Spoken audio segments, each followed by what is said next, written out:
Hello दोस्तों, नमस्कार। एक बार फिर से आप सभी का स्वागत है अड्डा 24/7 के ऑफिशियल यूट्यूब चैनल पर वैभव श्रीवास्तव के साथ। गाइज, आज हम आपसे बात करने वाले हैं कि कौन कौन से इंपॉर्टेंट डॉक्यूमेंट आपको कैरी करना है इंटरव्यू के टाइम पर। दोस्तों, आपने बहुत सारी चीज़ें, आपका एग्ज़ाम रहा या आपने सीबीओ के एग्ज़ाम की बात करें तो सब कुछ सही रहा। यहाँ पर उसके बाद सबसे बड़ा फैक्टर आपका कह सकते हो, एक दूसरा जो कदम है, हमारा स्टेज है, वो है हमारा इंटरव्यू। तो हम यहाँ पर बात करने वाले हैं कि क्या क्या कैरी करना है हमें इंटरव्यू के टाइम पर, कौन कौन से डॉक्यूमेंट, क्योंकि बहुत सारी चीज़ें मांगी गई थी। चाहे वो एक्सपीरियंस की बात करें, चाहे वो आपको रीजनल लैंग्वेज की बात करें, ये सारी चीज़ें आपके लिए, इसके लिए एक सर्टिफिकेट होना, बहुत सारी चीज़ें, यानी कि जो बहुत सारे डॉक्यूमेंट्स हैं जो मैंडेटरी है, जो कैरी करना ही है। ओरिजिनल और क्या, तो जेरोक्स। ठीक है, ये चीज़ें ध्यान रखनी है। ओरिजिनल हमेशा रखना है आपको अपने पास। ठीक है, बहुत सारी अभी हम आपको डॉक्यूमेंट बताते हैं, एक एक पॉइंट अपडेट कराते चल रहे हैं, क्या क्या है एक्चुअल, क्या क्या वहां पे बोला गया है। और दूसरा चीज यार याद रखना, वहां पर रीजनल लैंग्वेज सबसे बड़ा फैक्टर होगा, क्योंकि सर्कल बेस्ड ऑफिसर है। सर्कल तो आपको पता होगा, उस पर्टिकुलर उस सर्कल का, तो रीजनल यानी कि उसका रीजनल लैंग्वेज मैंडेटरी है। ठीक है, और तो और दूसरी चीज क्या कि अगर आप कहीं जॉब कर रहे हो, आपने देखा होगा कि अगर आपने कहीं जॉब कर रहे थे, या लाइक आप इसमें एक्सपीरियंस मांगा ही है 2 साल का, तो अगर आप, ऑफकोर्स से बात है, जॉब तो कर ही रहे होंगे, तो आपका जो एक्सपीरियंस है, अगर आपने एक्सपीरियंस यानी जॉब अभी वर्किंग हो, तो आपको उस जगह का एनओसी या रेजिग्नेशन लेटर आपका होना चाहिए, क्योंकि वो भी वहां पर देखा जाएगा। एनओसी यानी नॉन ऑब्जेक्शन सर्टिफिकेट। अगर सपोज दैट आप किसी गवर्नमेंट बैंक में हो, लाइक किसी यूनियन बैंक ऑफ इंडिया में बहुत सारे कैंडिडेट थे, यूनियन बैंक ऑफ इंडिया में, सेंट्रल बैंक ऑफ इंडिया में इसमें जॉब कर रहे थे, तो उनका क्या होगा, एक एनओसी होना चाहिए वहां से, नॉन ऑब्जेक्शन सर्टिफिकेट। तो वो आप, सॉरी, नो ऑब्जेक्शन सर्टिफिकेट, माफ कीजिएगा, नो ऑब्जेक्शन सर्टिफिकेट होना चाहिए, जो आप क्या करोगे वहां पे दिखाना होगा आपको, ओरिजिनल और जेरोक्स, ये सारी चीजें। तो यहां पर हम आपको बात करने जा रहे हैं, पॉइंट टू पॉइंट हम आपको अपडेट करते चलते हैं कौन कौन सा डॉक्यूमेंट यहां पे मैंडेटरी है। दोस्तों, इसके साथ साथ हम लोग एक चीज और, हम लोग और यहां पे बात करेंगे इसके आगे, आज में नहीं, कल में आपके एक वीडियो और लेके आएंगे, जिसमें हम आपसे फाइनेंशियल, जो अभी रिसेंट में जो फाइनेंशियल टर्म्स हैं, ठीक है, जो फाइनेंशियल टर्म्स है, इससे रिलेट करके टॉपिक हम लोग डिस्कस करेंगे। लाइक जैसे अभी आपका क्या हो रहा है, जैसे आज में आपने सुना होगा रेपो रेट 0.5 यानी कि बढ़ा दिया गया। ठीक है, तो अब इससे रिलेट करके क्वेश्चन आपसे पॉइंट आउट हो सकता है, यानी मॉनेटरी पॉलिसी से क्वेश्चन पॉइंट आउट हो सकता है आपसे, मॉनेटरी पॉलिसी कमेटी से क्वेश्चन पॉइंट आउट हो सकता है। ठीक है, इस कमेटी में, इस मॉनेटरी पॉलिसी कमेटी में कितने मेंबर हैं, उनका नाम क्या है, अभी रिसेंट में कौन अपॉइंट हुआ, यहां से क्वेश्चन आपको देखने को मिल सकता है। तो आप ये सारी चीजें आपको अपडेट करके जानी है। मॉनेटरी पॉलिसी टूल्स जो है, लाइक आपने देखा होगा सीआरआर, इनफैक्ट हम लोगों ने रिटन एग्जाम में पढ़ा भी होगा, CRR, SLR, bank rate, repo rate, reverse repo, OMO, ठीक है, एसडीएफ और एमएसएफ। एसडीएफ एक नया टर्म आया है, इसको भी आपको अपडेट कर लेना है, क्योंकि इंटरव्यू में आपसे क्वेश्चन पॉइंट आउट किया जा सकता है। हमारी इकोनॉमी के ऊपर क्या इंपैक्ट पड़ेगा, ऐसे क्वेश्चंस आपको तैयार करके जाने हैं कि अगर रेपो रेट बढ़ता है तो क्या असर हो सकता है, बैंकों के ऊपर क्या असर पड़ेगा, क्योंकि आप सीबीओ यानी सर्कल बेस्ड ऑफिसर, तो आपके लिए बहुत सारे क्वेश्चन आपके लिए कॉमन होंगे, जो आपको रिपीट, यानी कि कह सकते हो प्रीवियस ईयर क्वेश्चन भी रिपीटेड होंगे आपके। वो सारी चीजें हम आपसे बात करेंगे। फिलहाल आज मेन मुद्दे के ऊपर चलते हैं, तो हम आपसे बात करते हैं, अगर हम टर्म्स की बात, यानी कि कौन कौन से डॉक्यूमेंट, तो गाइस आपने देखा होगा, जहां पर आप एडमिट कार्ड डाउनलोड कर रहे होंगे, वहां पर आपको सीवी, रेज्यूम, बायोडाटा तो यहां पे सही नहीं होगा, बशर्ते आप लगा सकते हो biodata word, but actual CV, curriculum vitae और रेज्यूम, इसका आप एक फॉर्म होगा, डिटेल फिल करने के लिए होगा, उसको उस फॉर्मेट में लेके जाने के लिए अलाउ वहां पे दिया गया होगा, तो आप देख सकते हो। तो सीवी आपको और रेज्यूम आपको लेके जाना होगा इस इंटरव्यू में, क्योंकि यहीं से आपके सारी चीजें आपसे क्वेश्चन पॉइंट आउट किए जाएंगे। और आपसे, आप वहां पे लिखा भी होगा कि आपने जो फॉर्म फिल किया था, जो उसका, उसमें फॉर्म प्रिंट करने का, देखो आप फॉर्म फिलिंग के टाइम पर एक फॉर्म प्रिंट करने का ऑप्शन आता है, तो जो आपने फॉर्म फिल किया था बिल्कुल सेम इसी के हिसाब से, भाई जो फॉर्म होगा आपका, ठीक है, इसी के हिसाब से होगा, यानी कि सीवी में जो आपका नाम, मम्मी का नाम, पापा का नाम, जो भी सारी चीजें हैं, डेट ऑफ बर्थ, ये सारी चीजें आपके सारा डिटेल सीवी में होगा, इसी के हिसाब से फॉर्म में भी फिल किया होगा आपने। तो याद रखना, दोनों चीजें आपको लेके जानी है, फॉर्म फिलिंग का जो फॉर्म है प्रिंट आउट वो, और आपको सीवी भी मैनेज जो बनाया आपने वो लेके जाना आपने। ठीक है, फिर बात करें दोस्तों, अगला पॉइंट क्या होता है हमारा, educational certificates. Guys, educational certificate आपसे पॉइंट आउट किए जाते हैं, यानी कि क्वेश्चन आता है यहां से कि आप सपोज दैट आप कहां से हो, अगर आप BHU से पढ़े हो, बनारस हिंदू यूनिवर्सिटी से हो, या JNU Jawaharlal Nehru university DU, यानी कि वहाँ से आपके अलग अलग यूनिवर्सिटीज़ के अलग अलग जैसे कभी कभी रूल देखने को मिलते हैं, कहीं पर ईयरली होता है, कहीं पर कोई BCom किया है तो 1 साल 2 साल 3 साल कुछ ऐसा हुआ है, कहीं कहीं क्या होता है सेंट्रल यूनिवर्सिटीज़ जो है वो सेमेस्टर वाइज कराती हैं, एक फर्स्ट सेमेस्टर सेकेंड, तो सभी सेमेस्टर्स के जो ओरिजिनल, याद रखिएगा सब चीज़, जो भी आपको लेके जाना है ओरिजिनल प्लस जीरोक्स, ये दोनों आपको लेके जाने हैं, ये इंपॉर्टेंट होगा आपके लिए, ठीक है, जीरोक्स और ओरिजिनल दोनों के दोनों, ठीक है।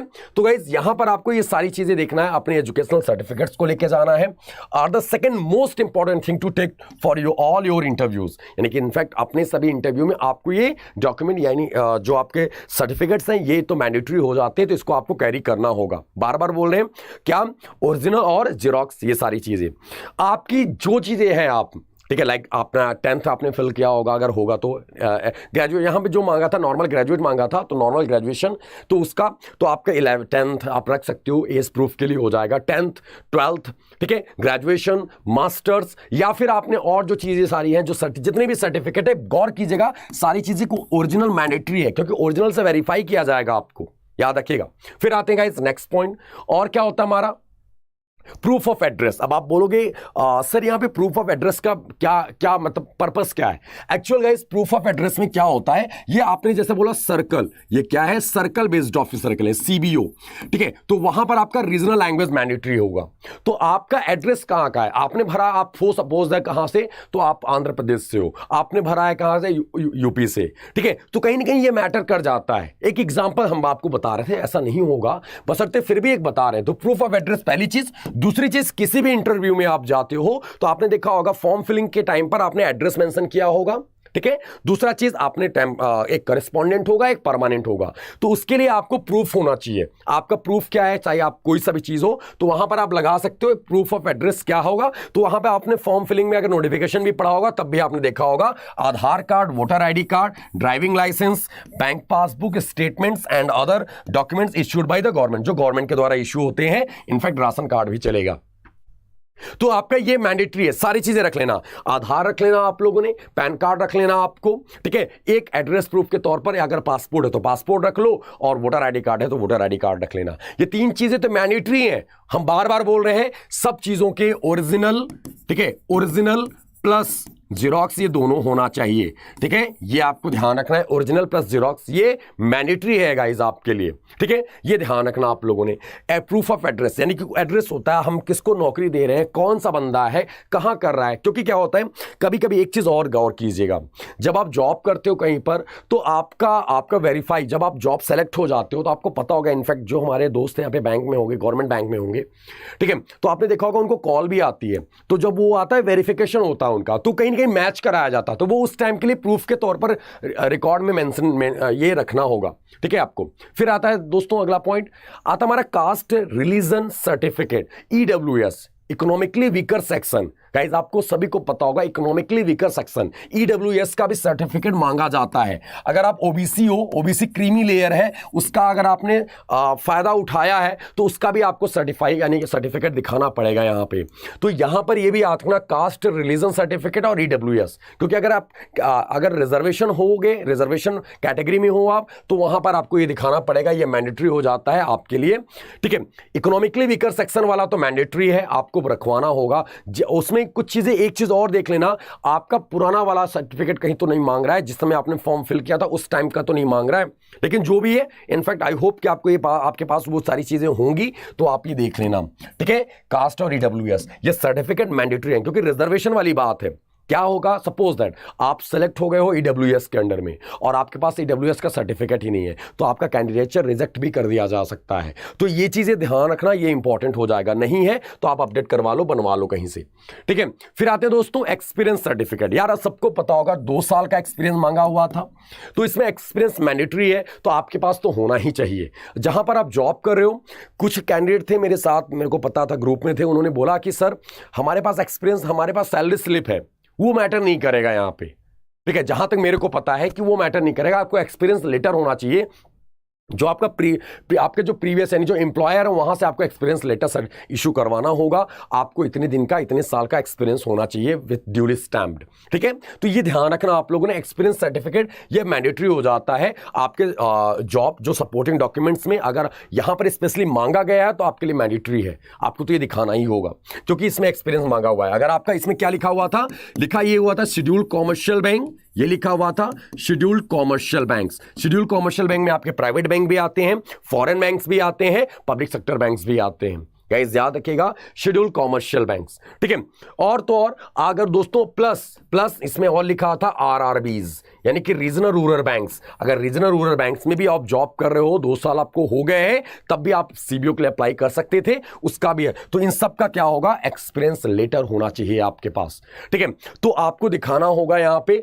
अगर आप गवर्नमेंट, सुनने गौर से सुनिएगा, अगर आप गवर्नमेंट जॉब में हो तो गवर्नमेंट जॉब के जो बैंक होंगे तो शायद वहां पर आपको एनओसी लगाना होगा, नो ऑब्जेक्शन सर्टिफिकेट लगाना होगा, क्योंकि आप ऑलरेडी जॉब कर रहे हो वहां पे, दूसरे गवर्नमेंट जॉब के लिए जा रहे हो तो आपको एनओसी दिखाना पड़ेगा वहां पे। ठीक है, ऐसा अगर है तो आप प्लीज, अगर होगा तो आप देख लेना उसमें। और ये ध्यान रखना ये गवर्नमेंट जॉब के लिए की बात की जा रही है, गवर्नमेंट जो बैंक में है। ऐसा नहीं होगा, बशर्ते एक बार चेक कर सकते हो आप। ठीक है दोस्तों, नेक्स्ट पॉइंट क्या होगा, past employment and resignation letter. वही वाली बात है, बिल्कुल सेम एज इट इज। यानी कि अगर पास्ट इंप्लॉयमेंट आप हो, ठीक है, तो ये चीजें आपको याद रखना। पास्ट इंप्लॉयमेंट जहां पर आपको हो, यानी कि जहां पर आप इंप्लॉई हो पहले, ठीक है, वहां का रेजिग्नेशन लेटर या कुछ भी आपके पास अगर है तो ये भी आपके यानी कि एक डॉक्यूमेंट में आपका काउंट होगा। बार बार बोल रहे हैं, ये सारी चीजें क्या होनी चाहिए, ओरिजिनल प्लस जीरोक्स। याद रखिएगा, क्योंकि देखो आप बोझ नहीं हो जाएगा, कोई पेपर आपके लिए हैवी नहीं होगा, आप अपने पास रखे रहो, क्योंकि दौड़ने से बेहतर है कि आपके पास होना चाहिए। ठीक है, तो सारे डॉक्यूमेंट आपको लेके जाना है जो इस चीज से रिलेटेड है। ठीक है, फिर आते हैं दोस्तों, ये आपको जरूरी हो जाता है। ठीक है, तो गाइज अब रहे ये आपके जो इंपॉर्टेंट डॉक्यूमेंट्स थे, ये रहे आपके। अब दोस्तों अब रही बात इंटरव्यू की, तो इंटरव्यू की ये बैच है, आप देख सकते हो पीके मोहंती सर है, ये मोहंती सर है। ठीक है, ये सुप्रभा मैम है यहां पर हम, ठीक है, और ये कौन है, पुनीत जैन सर है, पुनीत जैन सर। गाइस ये दोनों लोग, ये दोनों एजीएम, ये सब एजीएम से असिस्टेंट जनरल मैनेजर से रिटायर हुए हैं और भी अच्छे पोस्ट पे रहते। सुप्रभा मैम ये इंडियन बैंक में एचआर थी, इंडियन बैंक एचआर। ठीक है, तो आप देख सकते हो, एनरोल करा सकते हो इस बैच में जिनका इंटरव्यू, इनफैक्ट ये इंटरव्यू का बैच कल से स्टार्ट हो रहा है। ये आपका 1-on-1 मॉक होगा, यानी कि आपको सिस्टम यानी कि जैसे जूम पर बैठा के सामने आपसे मॉक लिया जाएगा, आपसे इंटरव्यू लिया जाएगा, और आप जितने भी आपके दो दोस्त हैं उनके साथ जो मॉक हुआ होगा उनके मॉक को भी आपको दिखाया जाएगा, ताकि आप, जैसे सपोज दैट आपसे कोई क्वेश्चन आया, कोई फाइनेंशियल टर्म से क्वेश्चन पूछे गए, तो अब आपसे वो क्वेश्चन आया, बाकी के लोग आपको नहीं जानते आपसे क्या क्वेश्चन पॉइंट आउट किया गया, तो जो बाकी के लोगों को होंगे उसी क्वेश्चन को और अपडेट करेंगे। यानी कि कहने का मतलब, अगर पर हेड 10 क्वेश्चन भी आया, 100 लोग हैं तो 10 गुणे 100 यानी कि 1000 का नंबर ऑफ क्वेश्चन आपके क्रिएट हो गए, सामने आपके आ गए। एक एग्जांपल हम बता रहे हैं हम आपको। तो कहीं ना कहीं कहने का मतलब यही है कि आपको 1-on-1 मॉक होगा, और एक मॉक लगभग 15 से 20 मिनट का होता है। तो आप ये देख सकते हो, ये तीनों पैनलिस्ट होंगे, जरूरी नहीं कि दोनों लोग ऐसे मतलब ये रहें या ये रहें, ये भी हो सकता है तीनों लोग एक साथ हो सकते हैं। ठीक है, तो आपको यहाँ पे देखने को मिल जाएगा, आपका पूरा यहाँ पे एचआर का एक्सपीरियंस हो जाएगा। और ये सर शायद इंटरव्यू पैनल में रह चुके थे, मोहंती सर या ये दोनों में से कोई एक थे जो इंटरव्यू पैनल में रह चुका था। तो गाइज आप देख सकते हो इंटरव्यू में, और यहाँ पे सारी चीजें आप अपडेट कर सकते हो। इनफैक्ट आपको बैंक के जो बैंकिंग यानी कल्चरल जो बिहेवियर है उससे चीजें सीखने को मिलेंगी, क्योंकि अगर आप बैंक में हो तो आपसे मैक्सिमम क्वेश्चन काउंटर होगा आपके एक्सपीरियंस से। अगर आप मार्केटिंग में हो तो मार्केटिंग से क्वेश्चन होगा, अगर आप ऑपरेशंस में हो ऑपरेशन से क्वेश्चन होगा आपका, या फिर अगर आप इसमें हो तो आप प्रोडक्ट में हो तो प्रोडक्ट से रिलेटेड क्वेश्चन पॉइंट आउट किए जाएंगे आपसे। और नॉर्मल चीजें जो हमारी करंट सिनेरियो है, जैसे अभी मॉनेटरी पॉलिसी न्यूज में रहा है, अभी हमारे बहुत सारे स्कीम में चेंजेस आए हैं। लाइक आपने सुना होगा सुकन्या समृद्धि का बदल गया, चेंज कर दिया इन्होंने, सुरक्षा बीमा योजना को चेंज कर दिया। ठीक है, सुरक्षा बीमा योजना को चेंज कर दिया इन्होंने, प्रीमियम चेंज कर दिया 12 से 20 करके 12 से 20 कर दिया इन्होंने। 12 रुपए पर एनम था, 20 रुपए पर एनम हो गया, 436 कर दिया 330 से। इससे रिलेटेड न्यूज जो आपके पॉइंट आउट होंगे वो आपके लिए इंपॉर्टेंट हो जाता है यार। ठीक है, तो ये सारी चीजें आपको अपडेट कर लेनी है। ठीक है, और हम टॉपिक आपसे अपडेट करेंगे करंट सिनारियो को पॉइंट आउट करके। तो गाइज आप इनरोल करा सकते हो इस बैच में, इंटरव्यू के बैच में। माइनस का कॉस्ट होगा Y307 कोड लगा के। ठीक है, Y307 कोड लगा के आप इस बैच में इनरोल करा सकते हैं। हम आपको बैच भी दिखा देते हैं इनफैक्ट इस पे स्क्रीन पर, यानी लाइक स्टोर पर। तो आपको जाना है adda247.com पर। ठीक है, आपको यहां पे जाना है और आप देखोगे आपका एक अलग से टैब ओपन होकर आएगा, अलग से ही टैब होगा SBI CBO, अलग ही दिख रहा है। ये आपका बैच है, इसमें आप देख सकते हो इसके रिगार्डिंग क्या है। यहाँ पे सब कुछ है जो आप यहाँ पे देख सकते हो। जैसे PK मोहंती हैं, AGM से रिटायर्ड हुए हैं, एंड सुप्रभा मैम है, HR थी, और जैसा कि हमने बताया ये सब आपको एक्सपीरियंस। यहाँ पे व्यू ऑफर्स पर जाना, एंड गाइज आपके पास ऑप्शन है यहाँ पर। क्या है, आपको इतना नहीं दिखना है, Y307 करके ये कोड अप्लाई कर देते हो तो ये हो जाता है 1103। ठीक है, नॉइस आ रही है, अभी भी आ रही है Praveen sir, Praveen, Sonali ma'am, voice ज्यादा आ रही है क्या, नॉइस क्लियर है? मेरी आवाज सुनाई दे रही है आप सभी को? तो दोस्तों आप ये देख सकते हो, और आप इस बैच को ज्वाइन कर लो। ये बैच कल से लाइव होने जा रहा है, मिंटू से कल से पहला मॉक होगा। ठीक है, तो दोस्तों आपको कोड याद रखना है। ठीक है, Y307, ओके, कॉमन कोड आप ये देख सकते हो। आप अप्लाई करके इनरोल करा सकते हो इस बैच में। अगर आप एप्लीकेशन के थ्रू जाओगे, अड्डा के ऐप के थ्रू जाओगे, तो ये शायद आई थिंक 1K हो जाए, यानी कि और कम हो सकता है ये। ठीक है, तो thank you guys, have a great day. आज के लिए फिलहाल इतना ही। आपको कोड ये ध्यान रखना है Y307। ठीक है, तो थैंक यू दोस्तों, बाय बाय, टेक केयर। और अभी हम आपका कल और परसों में 2-3 दिन आपका बैक टू बैक हम आपसे लेके आते रहेंगे, ढेर सारी चीजें आपसे क्वेश्चन अपडेट कराएंगे हम आपसे। ठीक है, तब तक के लिए दोस्तों bye bye, take care, have a great day.